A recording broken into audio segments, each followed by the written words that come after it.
bangun di jam ini?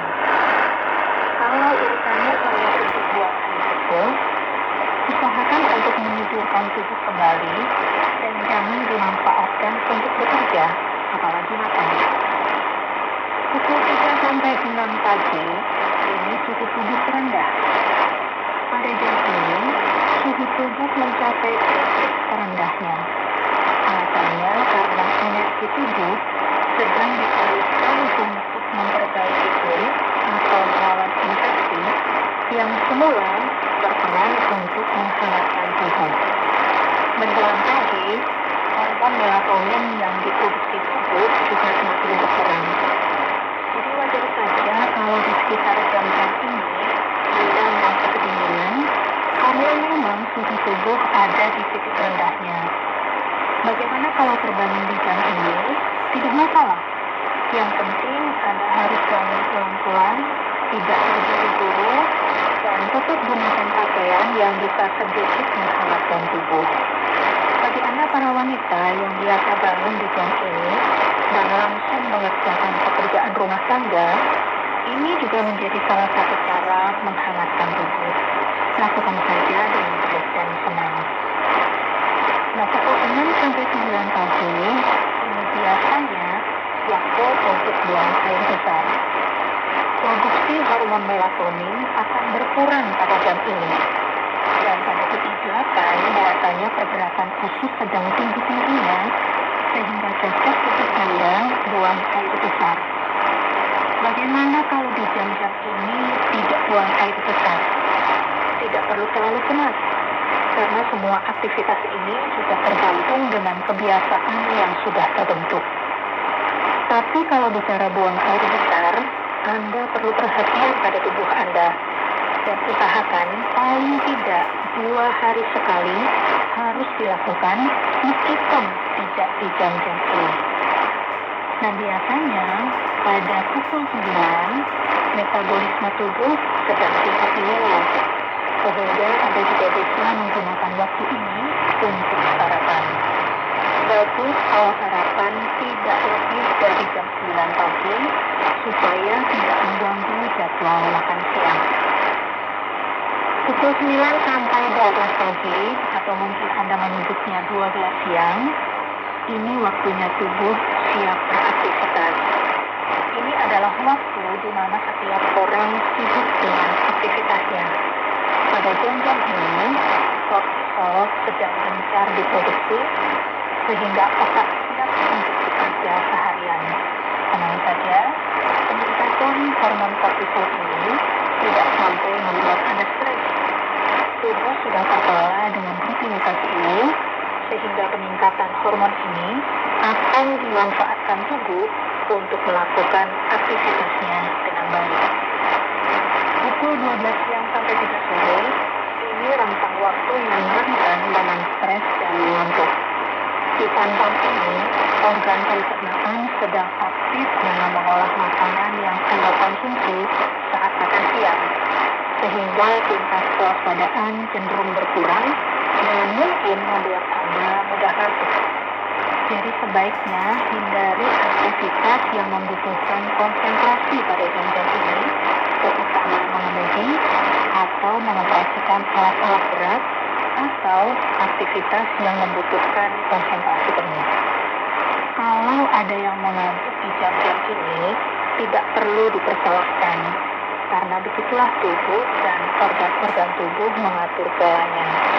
Bagi Anda yang butuh istirahat di jam-jam ini, bisa Anda lakukan supaya keseimbangan tubuh tetap terjaga dengan baik. Biasanya, tidur siang diperlukan paling lama setengah jam. Wanita muda tiba-tiba sedih dengan dirinya sendiri karena ia menganggap dirinya tidak berarti dan tidak berguna. Ia memiliki teman-teman yang sangat hebat. Ada yang menjadi dokter, ada yang menjadi guru, dan ada juga yang sukses menjadi pedagang. Sedangkan dirinya sendiri tidak berguna karena ia tidak bisa berjalan akibat kecelakaan. Ini hanya hidup di kursi roda. Ada seorang temannya yang selalu datang dan bersyukur dan setia mendoakannya. Suatu hari, temannya itu mengajak dia belajar merajut. Dan dengan semangat, meminta betul-betul belajar. Akhirnya, dia bisa membuat mantel, tapak meja, tas, dan topi dari rajutannya. Dia coba menjualnya, dan ternyata laku. Wanita muda itu makin bersemangat, dan akhirnya dia membuka bisnis rajutan, dan ia merasa dirinya bisa berguna bagi dirinya sendiri dan juga bagi orang lain. Dulunya ia selalu berpikir ia tidak bisa berbuat apa-apa. Ia tidak mungkin bisa menghasilkan uang. Sahabat, keputusasaan dan ketidakmampuan dalam menghadapi hidup ini sering menjadikan hidup kita tidak berarti. Padahal kita tidak pernah menyadari bahwa kita sebenarnya mempunyai kekuatan dan kemampuan. Dari kekuatan dan kemampuan yang kita miliki, kita bisa menjadikan diri kita orang yang berarti. Apa yang harus kita lakukan agar kita sadar kita memiliki kemampuan? Sahabat, sebelum kita menemukan jawabannya, marilah kita melihat kisah Hana. Hana adalah seorang istri dari laki-laki yang bernama Elkana, yang rajin sekali membawa korban persembahan kepada Tuhan. Elkana memiliki dua istri, yang satu bernama Hana dan yang satu bernama Penina. Penina memiliki anak, sedangkan Hana tidak. Keadaan ini membuat Hana diperlakukan tidak adil oleh suaminya. Penina pun sebagai ratunya sering menghina Hana dan tidak mempunyai anak itu, karena Tuhan sudah menutup kandungan Hana. Nah, mungkinkah Hana memiliki anak? Mungkinkah Tuhan membuka kandungannya? Pada suatu hari, Hana berdoa kepada Tuhan. Dia mencurahkan segala kesedihan dan keluh kesahnya. Dan Hana memohon Tuhan memberi anak. Hana tekun berdoa dan selalu memohon kepada Tuhan agar Tuhan mengaruniakan seorang anak. Dan setahun kemudian, Hana mengandung dan melahirkan seorang anak yang bernama Samuel. Itulah kisah Hana yang tidak mungkin memiliki anak karena kandungannya sudah tertutup. Tetapi Tuhan membuka kandungannya dan memberinya anak. Segala sesuatu mungkin bagi Allah. Sahabat, ada cerita lain tentang seorang wanita yang sederhana, tetapi ia memiliki hati yang luar biasa. Pada suatu hari, seorang wanita tersebut menghadiri sebuah persekutuan pesta wanita yang diadakan di sebuah gereja.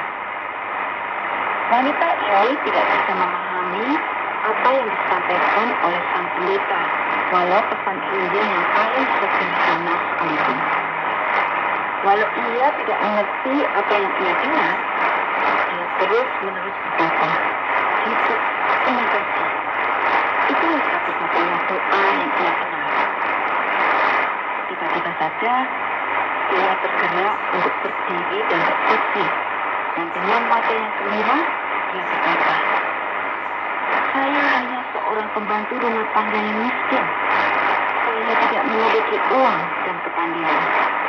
Bahkan tidak punya seorang pun di dunia ini.